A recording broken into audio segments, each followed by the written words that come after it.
There is a fear most Christian parents carry but almost never say out loud, that despite everything they are doing, it will not be enough, that their children will grow up, leave the house, and leave the faith right behind it.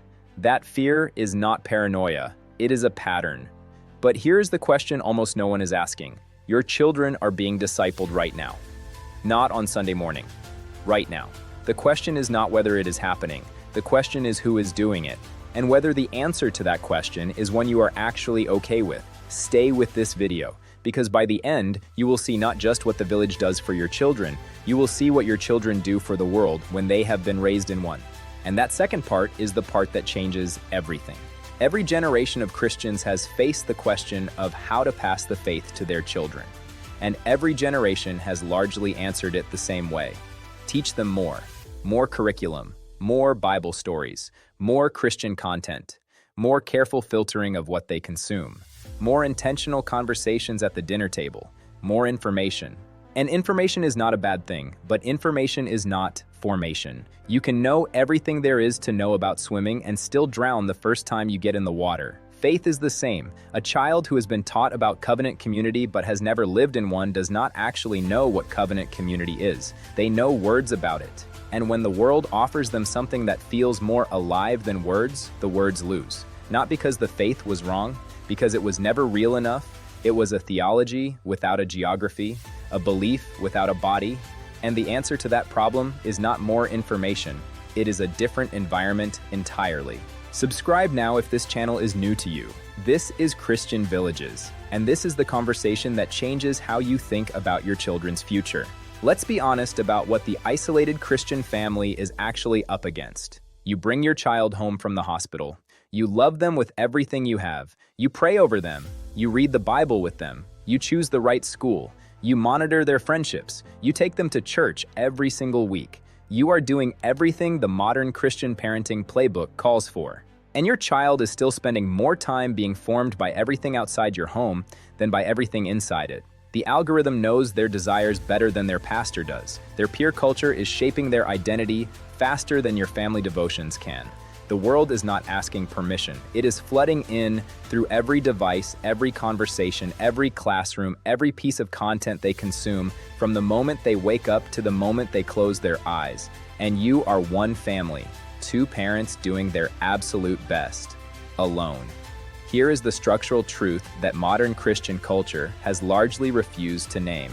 The isolated nuclear family was never designed to carry the full weight of a child's formation. For most of human existence, children were formed by an entire web of adults who knew them by name, who corrected them when their parents were not watching, who modeled different expressions of faithfulness, strength, skill, and purpose, who created a moral atmosphere so pervasive and consistent that it was simply the air the child breathed from the beginning.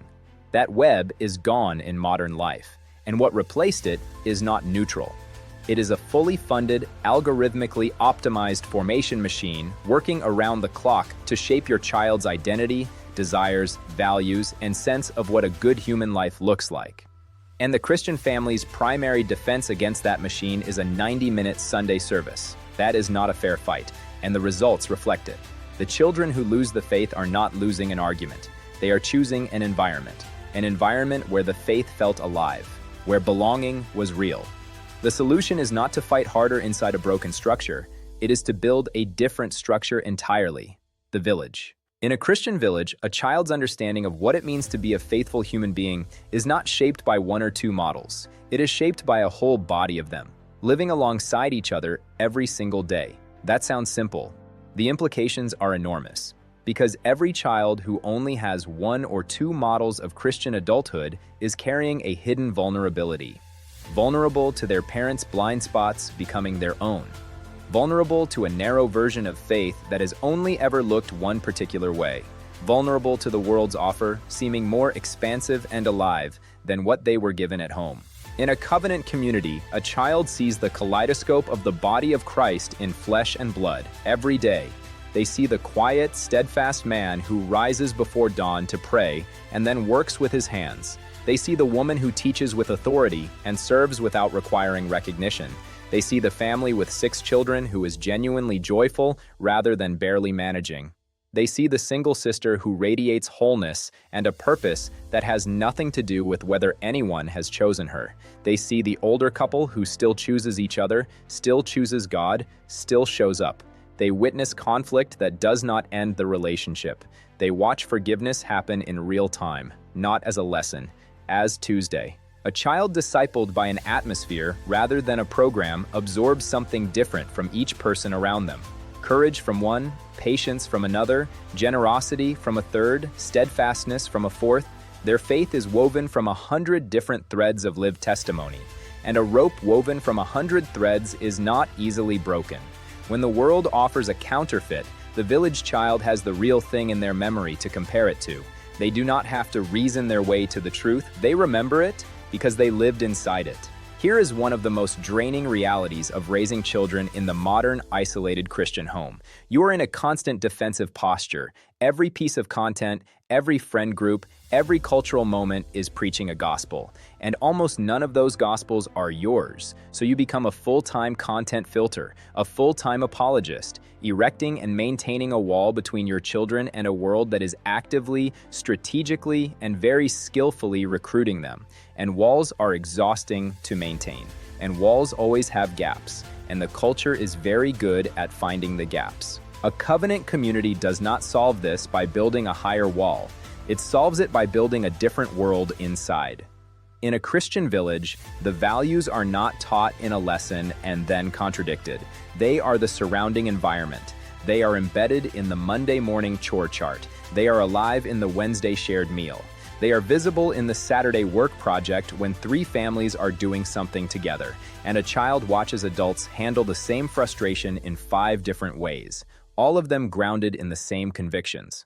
Honesty in a village is not an abstract virtue. It is a survival skill. No lecture required. Generosity is what the child watches happen every time a family has a need. Hard work is what happens every single morning when the whole body moves together to steward what God gave them. Humility is what the strongest people in the village are visibly practicing every day. The world's narratives are powerful because they fill vacuums. They rush in wherever meaning is absent, wherever belonging is missing, wherever identity has not been given a firm and daily foundation. A child raised in a covenant community does not have those vacuums. Their identity is not something they have to construct. It was given to them, confirmed by a community who knew their name and loved them before they had done a single thing to earn it. They are a beloved child of God and a valued member of a covenant people. That is not a theological proposition they were told. It is the lived reality they woke up inside of every single morning, and a foundation that deep is not easily shaken. There is a dimension of raising children in a Christian eco-village that goes deeper than community. It is the land itself. What a child learns not from being taught, but from growing up connected to the physical earth, from knowing where food comes from because they planted it, from watching a seed become a plant, become a harvest that feeds 30 people, from learning in their body, not their mind, that the world is not a backdrop to human life. It is something God made, called good, and entrusted to human stewards. The modern child is profoundly disconnected from the physical world. They live their lives indoors, under artificial light, eating food whose origin they have never seen, dependent on systems they do not understand and could not maintain without help. And that disconnection is not neutral. It creates a specific kind of helplessness. And helpless people are easy to keep dependent on the systems that feed them and house them and tell them what to think. They cannot imagine a different way to live because they have never seen one. A child in a Christian village learns something different from the ground up. They learn that food can come from soil they tend with their own hands. They learn what patience means. They learn what death means because they have watched an animal give its life so the community could eat, and they understood something that no classroom can produce. They learn that the physical world is not separate from spiritual life. It is one of the primary places God speaks. And they learn this because they grew up alongside adults who knew how to listen. A child who grows up working the land alongside a covenant community does not grow up anxious about the future. They are grounded, in the most literal sense of that word. Their security does not come from a system they cannot control.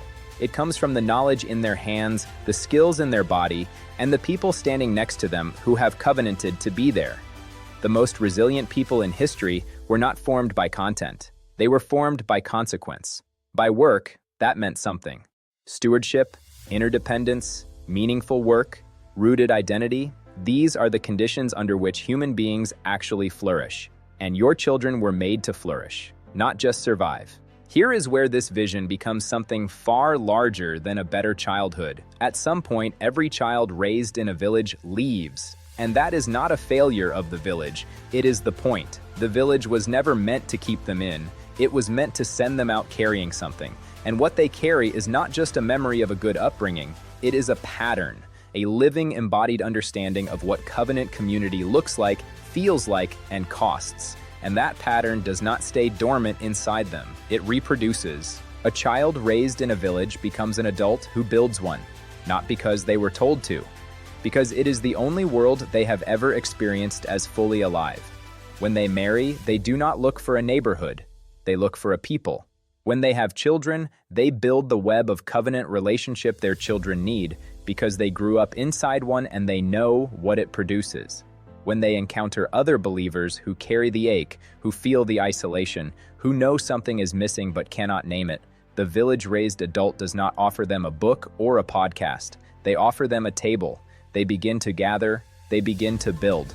This is the original design of the body of Christ, not a collection of isolated families each doing their best in separate homes on separate streets. A living, breathing, interdependent body, every part connected to every other part. Every family part of a village, every village part of a movement, every movement part of the kingdom coming on earth as it is in heaven. The future is a world where the children raised in covenant villages go out and plant more villages, where the pattern multiplies, where the kingdom is not retreating, it is advancing.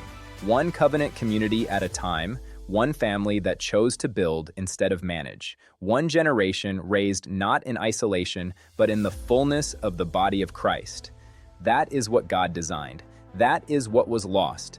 And that is what is being restored right now by the people building villages and by the children who will build more of them. This is not extreme.